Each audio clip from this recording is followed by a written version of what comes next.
Queremos dar la bienvenida a nuestra siguiente ponente, a la doctora Paulina Orellana, quien nos va a acompañar exponiendo respecto al tema pautas para brindar apoyo emocional en tiempos de COVID-19.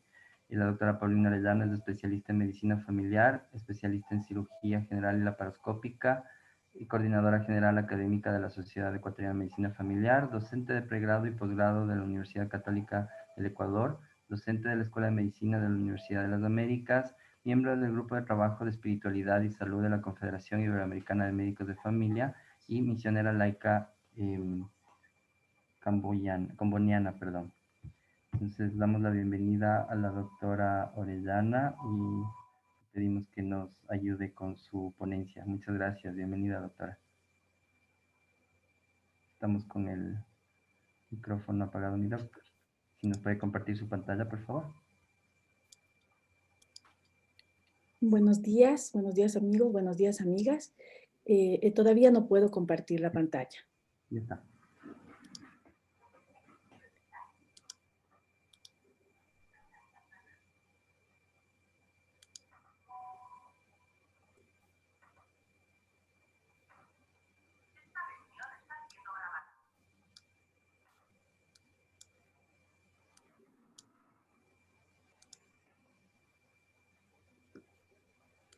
Nueve horas. Muy buenos días con todos. Para mí es grato el poder comunicarme hoy a través de este medio a distancia con un tema muy interesante que me ha permitido la Sociedad Ecuatoriana de Medicina Familiar compartirles el día de hoy. Pautas para brindar apoyo emocional en tiempos de la COVID-19. Entonces vamos a cumplir con una agenda. No puedo.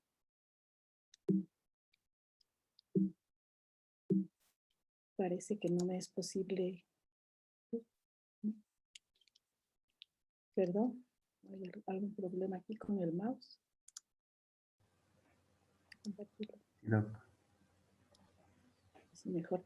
La agenda que tengo para, tal vez mejor, la agenda que tengo preparada para el día de hoy es que podamos hablar de objetivos, introducción, qué es apoyo emocional en tiempos de la COVID-19, atención primaria e intervención en crisis, primeros auxilios psicológicos en atención primaria, herramientas para brindar apoyo emocional en atención primaria y perlas para brindar apoyo emocional en tiempos de COVID. En los objetivos, entonces, identificar el impacto en la salud mental de la población generado por la emergencia sanitaria, conocer el significado de apoyo emocional para pacientes y sus familias, reconocer la importancia de los primeros auxilios psicológicos en tiempos de la COVID y reconocer herramientas para brindar el apoyo. Entonces, lo que sí estamos claros es que vivimos una situación sin precedentes, una situación que apareció de forma súbita y rápida evolución, alteró drásticamente la vida de las personas con cambios violentos a nivel económico, a nivel público y privado. Esta crisis sanitaria y social se unió a crisis económica sin precedente. Entonces nosotros estaríamos hablando de que vivimos ya en un tiempo de medicina de catástrofe. La medicina de catástrofe se caracteriza porque es un tiempo de gran incertidumbre en la que hay muchos temores, aumenta el confinamiento masivo y aumenta la recesión económica. Por lo tanto, las causas importantes que debemos considerar aquí como para hablar de una catástrofe, la declaración de estado de emergencia en la mayoría de países, cierre de fronteras, miedo y la incertidumbre aumentados por esta crisis que ejercen una presión extrema sobre nuestros recursos finitos, además del florecimiento de enfermedades mentales como resultado de la pandemia. Históricamente sí se ha asociado a un aumento de la prevalencia de los trastornos psiquiátricos en la población general, este tipo de situaciones drásticas, de tragedias mundiales, sobre todo afectan a trabajadores de la salud, a pacientes psiquiátricos y ahora también a afectados por coronavirus. En este trayecto, entonces, nos encontramos con ya algunos trabajos que nos indican que en efecto hay personas que han sido ya afectadas a nivel de la salud mental con crisis de ansiedad, crisis o síntomas de depresión, trastornos de estrés postraumático, angustia psicológica y estrés como tal. Por lo tanto, Nosotros como profesionales de la salud deberíamos estar atentos, puesto que florecerán síntomas de salud mental, tales como hipocondría, ansiedad, insomnio, estrés agudo, el mismo síndrome de estrés postraumático y complicaciones post-COVID. Entonces, ¿cuál es nuestro papel? Reconocer que estamos frente a una crisis no normativa, ¿sí?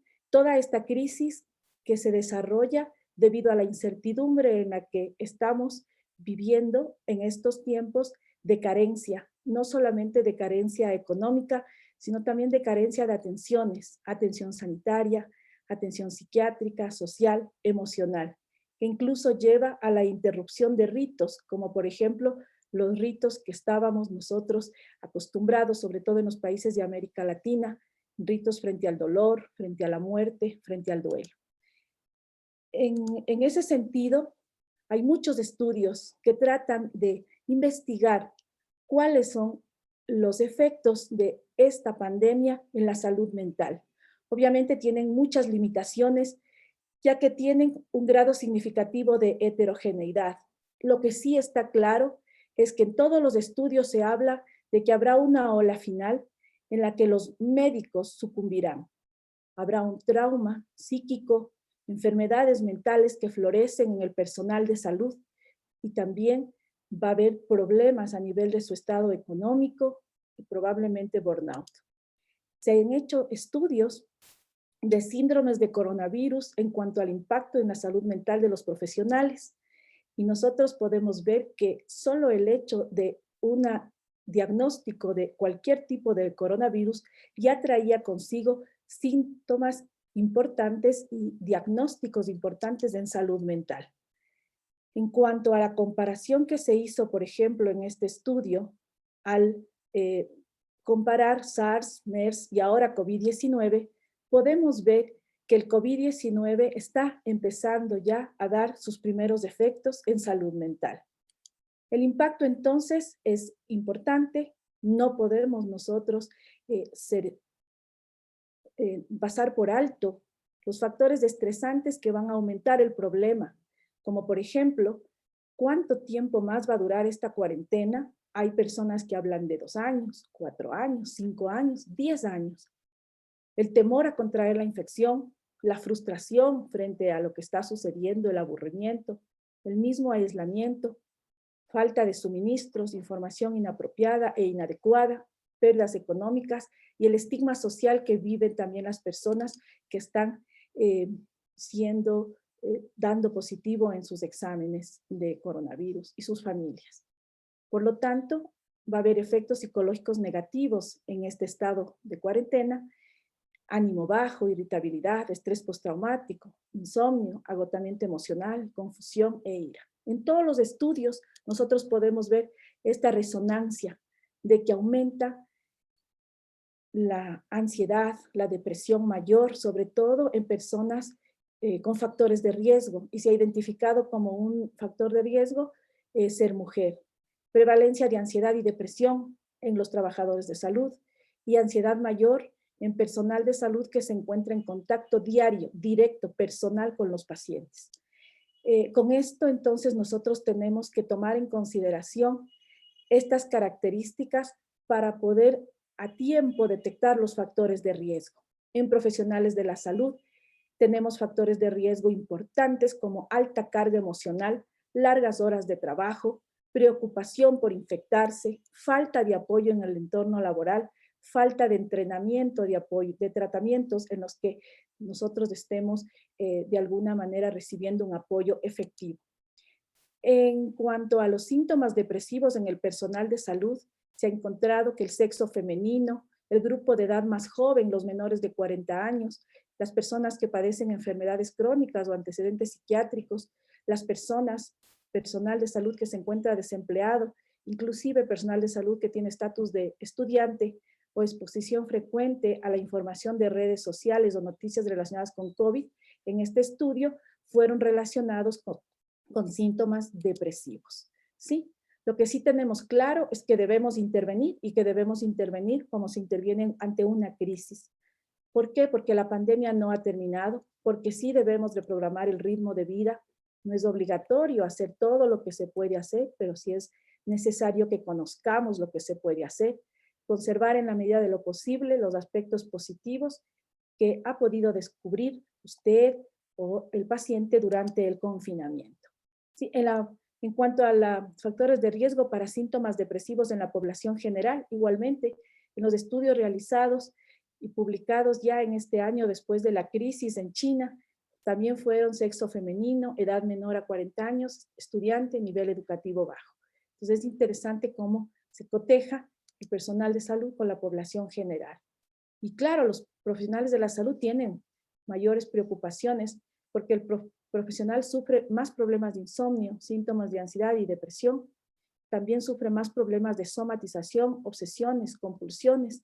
También los profesionales en zonas con más escasos recursos para coronavirus sufren mayor nivel de estrés. Por lo tanto, con esta introducción, nosotros debemos reconocer que realmente necesitamos estar preparados para atender al personal de salud, a la población vulnerable y también a las personas que padecen ya el problema de coronavirus. Las principales preocupaciones de los pacientes van en el torno de miedo a la infección, miedo al aislamiento, empeoramiento de su enfermedad, incapacidad de recibir tratamiento y falta de medicamentos. En esto entonces nosotros sabemos que debemos asistir a los familiares de pacientes diagnosticados. ¿En qué línea? En la línea de acompañar. Acompañar para que las personas puedan dilucidar sus temores y también puedan expresar cuáles son las ideas que tienen frente a lo que están viviendo como crisis familiar, crisis no normativa. Para lo cual nosotros debemos tomar en consideración como una herramienta los primeros auxilios psicológicos en atención primaria. Existen varias guías. Aquí en el Ecuador nosotros también contamos con la guía desarrollada a través del Ministerio de Salud Pública. Y lo que debemos tomar en consideración es de que estos primeros auxilios son un soporte inicial en la emergencia, son técnicas breves para ayudar a afrontar la crisis y es una atención que se da en las primeras 72 horas. Estos primeros auxilios no son terapia, no son psicoterapia, tampoco van a ser un tipo de atención postraumática. Lo que también debemos saber en cuanto a los primeros auxilios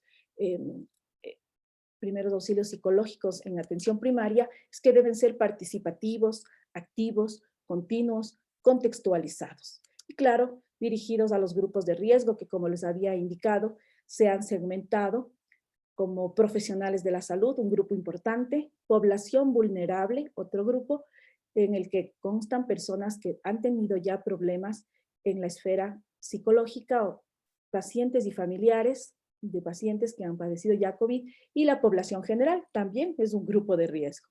Lo que normalmente nosotros hacemos en una fase inicial es crear una relación y esa es la ventaja que tenemos los médicos de atención primaria, los médicos que trabajamos en el día a día, en los domicilios, en los centros de salud ambulatorio que se encuentran dentro de los barrios y entonces nosotros probablemente ya tenemos esta relación. Lo que debemos ahora hacer es centrarnos en la situación dolorosa, trágica en la que estamos viviendo, percibir la realidad de cada una de las familias y organizar la acción. Esto lo debemos hacer en comunión con nuestro equipo de salud, recordando que el equipo de salud y su salud mental es muy importante y que a veces probablemente podremos asistir solo a una familia, porque el choque que vamos a tener emocional al asistir puede ser tan grande que nos desgaste y nos inmovilice. Tengamos que hacer un momento, un alto para poder nosotros como equipo de salud recargar nuestra confianza en nosotros mismos, en el trabajo que realizamos y volver a emprender nuestra acción. El soporte inicial en los primeros auxilios psicológicos en atención primaria también cumplen con el A, B, C, D, E. A, activar la escucha empática. La escucha que nosotros como médicos de atención primaria, médicos de familia, médicos que trabajamos con las comunidades, lo hemos desarrollado y que ahora debemos ser más conscientes de que nuestra escucha debe ser una escucha compasiva, una escucha presente, desde la presencia. También debemos permitir que la persona respire de forma adecuada, esa es la B, pedirle a nuestra persona que inhale, exhale, pero que lo haga con nosotros, ¿sí? Nosotros debemos ayudar. Vamos a respirar, a ver, vaya conmigo. Debemos categorizar las necesidades. Cada familia, cada persona va a tener una necesidad y nosotros tenemos que ayudar a categorizar las necesidades, no a dar categorizando, solamente a apoyar este proceso. Y obviamente debemos ayudar a que esta familia que está pasando por esta situación tan dura y dolorosa pueda desviar adecuadamente sus redes de apoyo y convocarles. Así como también estamos en la obligación como equipo de salud de educar a nuestros pacientes. Nosotros tenemos que saber que existen frases asertivas.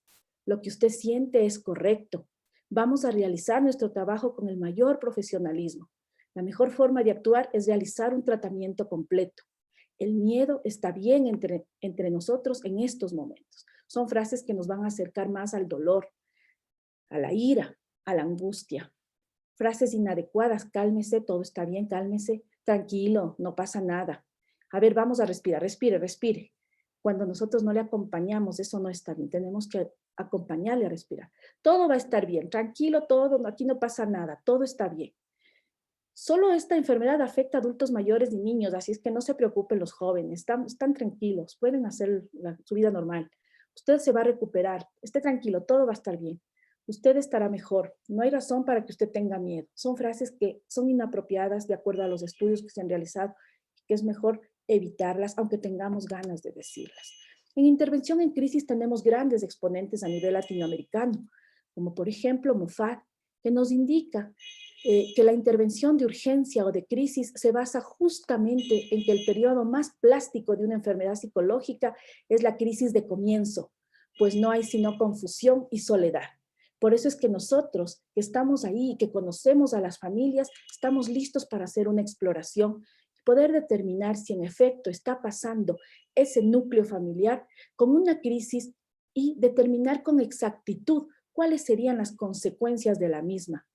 Obviamente nosotros sabemos que existen crisis normativas, crisis no normativas, pero nuestra atención directa entre las herramientas para brindar apoyo emocional ya a nivel psicosocial será el detenernos en atender a las crisis no normativas. Y aquí tenemos otro exponente que es del doctor Ramón Florenzano, médico psiquiatra, profesor del Departamento de Medicina Familiar de la Universidad de Chile, probablemente ahora ya está jubilado, que estudió las crisis no normativas en la población de América Latina. Y él claramente nos indicó que estas crisis no normativas o accidentales en el ciclo vital de la familia son aquellas que se presentan de manera accidental en cualquier momento del ciclo vital. No lo esperábamos, como por ejemplo ahora sucedió con esta pandemia. Son más difíciles de sortear, ya que muchas veces no son prevenibles, razón por la cual no puede existir una preparación para enfrentarlas, que es lo que nos sucedió. No estábamos preparados y son muchas veces más traumáticas y negativas que las crisis normativas. Ejemplos que nos ha dado el doctor Florenzano de este tipo de crisis, las que estamos viendo en la pandemia, muerte de nuestros seres queridos, probablemente una de las crisis normativas más severas es la muerte de un hijo, la pérdida abrupta del trabajo que se lo está viviendo, muerte súbita de la pareja o de un miembro de la familia.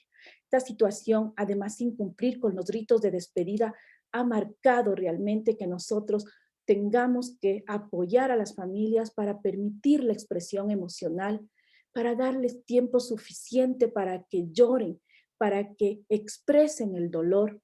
Conociendo las etapas del duelo, poder acompañar a las familias dando información técnica necesaria, movilizando la red de apoyo social e involucrando a la familia en la resolución de la crisis. De todos estos puntos que nos expone el doctor Florenzano, realmente permitir la expresión emocional y dar tiempo suficiente es probablemente lo que mejor deberíamos estar preparados para apoyar, ya que una vez que la persona tiene el tiempo suficiente para expresar su dolor, nosotros también podríamos reconocer en qué fase del duelo se encuentra.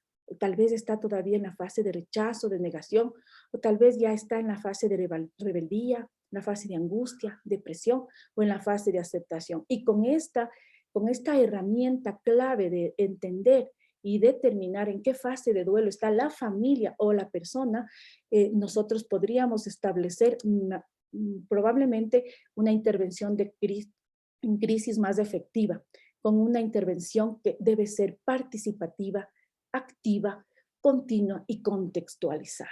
Sí, nosotros debemos llegar a la acción, crear las condiciones para la reviviscencia de los hechos traumáticos. Sin embargo, nosotros tenemos que traer y resolver la situación en el aquí y en el ahora. Esto ya no es primeros auxilios psicológicos, esto ya es intervención en crisis. Entonces nosotros tenemos que intervenir primero en nosotros mismos. No podemos ayudar a los demás si nosotros no estamos bien.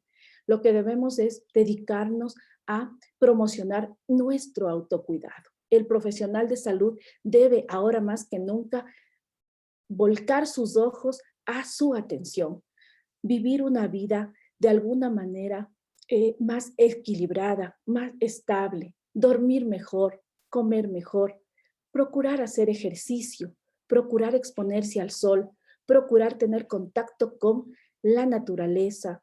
Si cree en un ser divino, entrar en contacto con el ser divino y procurar al máximo adaptar toda su situación a un momento en el que él, su familia y su entorno maximicen la resiliencia psicológica. En el pico de la pandemia, como estamos ahora, no sabemos en qué parte mismo estamos, no se recomienda la verbalización como el deafening, que es el expresar como una manera adecuada en este momento. ¿Sí?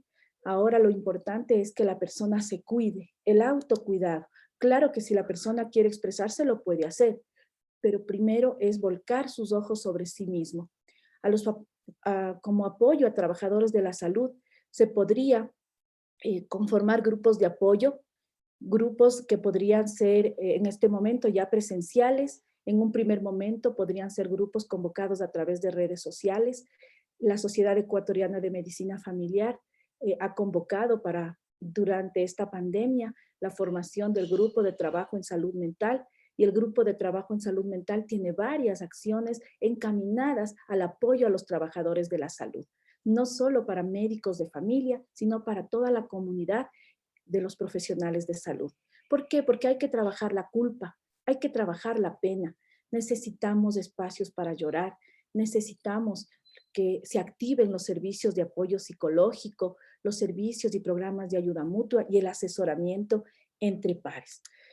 ¿Por qué? Porque sí es cierto, hay que normalizar las emociones y asumir una posición extrema en la situación en la que estamos. ¿Por qué? Porque nosotros no somos superhéroes. Y esto es importante recordar. A nosotros nos han bombardeado con ideas de que somos superhéroes.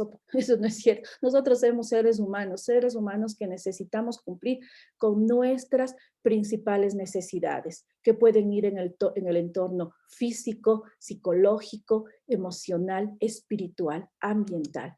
Y ahí tenemos que nosotros enfocarnos para poder realmente realizar una adecuada descarga emocional. Las descargas emocionales se realizan de acuerdo a la guía, por ejemplo, de auxilios psicológicos. Se podría escribir libremente recuerdos, acudir a un grupo de apoyo, hacer cuentos, videos, reconocer los temores, dibujar y dar forma al temor. Con esto entonces nosotros debemos saber que necesitamos implementar programas de prevención de duelo complicado para familiares, no solamente de los pacientes que han padecido COVID, sino también del personal de salud.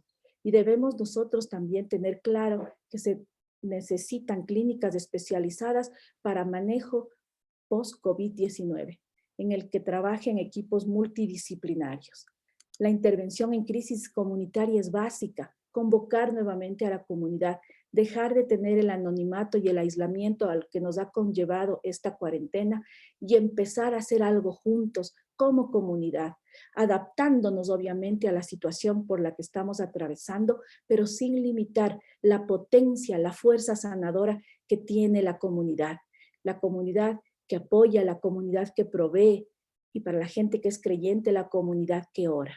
Estas cosas son muy importantes promoverlas, gestionando la humanización en los servicios hospitalarios y ambulatorios, recordando que ante todo somos seres humanos, seres que soñamos, seres que sentimos, seres que esperamos. No somos unas cosas que nos estamos muriendo porque no tenemos oxígeno, que aunque nos pongan boca abajo, boca arriba, nos pongan todos los medicamentos que quieran, ya nos sentimos completos. Somos seres que necesitamos del oxígeno, de la palabra de nuestra familia. el oxígeno del apoyo de nuestra comunidad. Somos seres que nos encanta estar acompañados, no queremos la soledad. Por lo tanto, debemos buscar mecanismos para acompañar a los pacientes en la fase final. No debemos permitir que las personas mueran en soledad. El mejor derecho que tiene un ser humano que se ha sacrificado por sacar adelante una familia o que ha vivido para estar siempre rodeado de sus seres queridos es también morir en su cama, acompañado con su familia. Evitar la sobreexposición a redes sociales también es importante y moderar las noticias, procurando siempre que todos debemos optar por obtener tiempos para descansar, evitando el cansancio acumulado, reanudar los cuidados de salud pospuestos a causa del confinamiento. Mañana me hago atender, sí me sigue doliendo, pero mañana o cuando ya se abra los centros de salud de una manera más confiable, cuando se acabe el coronavirus, ahí voy a ir al centro de salud. Esto tenemos que educar al paciente para que no lo haga. Limitar el flujo de noticias que recibe en torno a la pandemia, más aún si no son veraces. ¿Sí? Entonces, nosotros sí tenemos que pensar en esto como personas, como pacientes o como profesionales de la salud. ¿Qué voy a hacer? Por hoy me cuidaré. Hoy haré ejercicio. Hoy me alimentaré bien. Hoy estaré menos preocupado y más ocupado. Y sí, si necesito, debería pedir ayuda y debería también tener un asesoramiento que me acompañe desde la confidencialidad. Porque lo triste de esto es que el momento que nosotros mostramos un grado de desequilibrio emocional, entre comillas, si nos ponemos a llorar en el hospital o si nos sentimos cansados después de haber hecho una visita domiciliaria a una familia que tiene un miembro en agonía y realmente nos ha dolido mucho, corremos el riesgo de que nos titulen como lábiles mentales o esa doctora o esa enfermera, ¿cómo es posible que se ponga a llorar en este momento?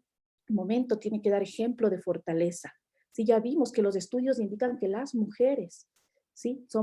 Tenemos más factor de riesgo de padecer este tipo de problemas. Y por eso tenemos que apoyarnos en la comunidad que desde su afecto nos brinda también herramientas psíquicas, ¿sí? Por antaño, desde siempre, la comunidad acompaña, la comuna, el pueblo, el grupo de trabajadores se deben nuevamente poner en marcha para determinar el movimiento que permite que las víctimas de tragedias, de desastres, salgan adelante a pesar de esta situación tan dolorosa, permitiendo así también una transformación social que se volca hacia la humanización de los servicios de salud y de la respuesta de cada uno de nosotros, potencializando todas nuestros dones. ¿Qué ha hecho entonces la Sociedad Ecuatoriana de Medicina Familiar? Pues sí, la Sociedad Ecuatoriana se ha permitido, creando el grupo de salud mental, se ha permitido apoyar a las personas que participan en estas tertulias terapéuticas. Las realizamos todos los días lunes a las 6 de la tarde. Hemos conformado el grupo de trabajo en salud mental. Como les digo, hemos caminado en este tiempo, hemos aprendido, tenemos ya nosotros conformado un grupo de WhatsApp para apoyar a los profesionales de atención primaria. El nombre que le pusimos al grupo es Medicina Basada en Crisis, porque aquí ya no valía, no teníamos evidencia y nos ha servido mucho, tenemos una excelente respuesta y hemos participado mejorando nuestras relaciones también en el sentido de que podemos apoyarnos, siempre tenemos algo que aprender y siempre se aprende de todos. La pandemia se estanca, las sociedades comienzan a emerger en el distanciamiento y empezamos a tener comportamientos adaptativos. Por lo tanto, debemos estar atentos. Prevención, prevención, prevención, evitando el cansancio acumulado, las falsas expectativas. Debemos empezar a establecer cuáles son los grupos vulnerables dentro de los grupos de riesgo y continuar con los programas de prevención, detección precoz, asegurando, como les había dicho antes, la confidencialidad. Perlas para brindar apoyo emocional. Pedir ayuda no es señal de debilidad. Este es un mensaje que debemos llevar a todos. Tener en cuenta que las secuelas físicas y psicológicas de la COVID-19 van a estar presentes. posicionar el apoyo en temas de salud mental en el primer nivel de atención y fortalecer la salud emocional. Preguntar y contrapreguntar, un diálogo fundamentado en el amor. Explorar detalles de la vida genuinamente, con real interés, refuerzo positivo, validar creencias, validar prácticas culturales, prácticas ancestrales, reconociendo la diversidad que nos fortalece más aún en este tiempo de grandes debilidades.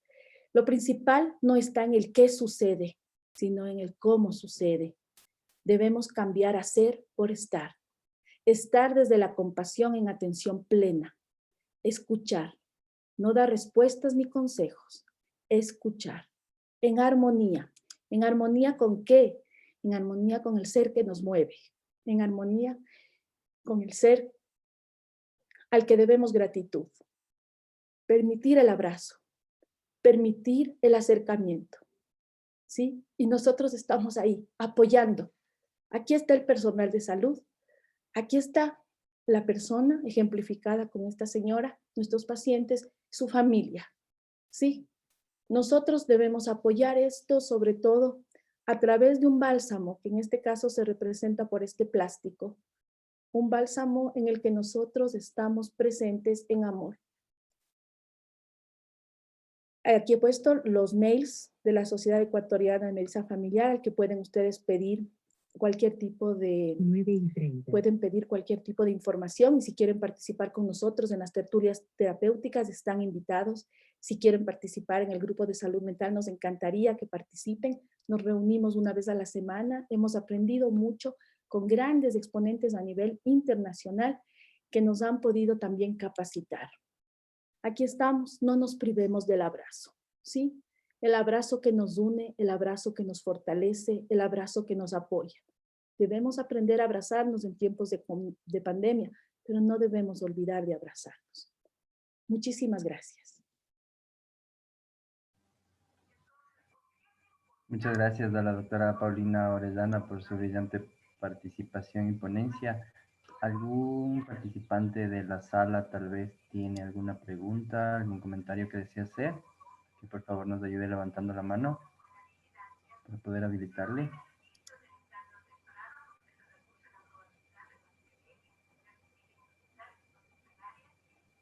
O que active su micrófono, por favor.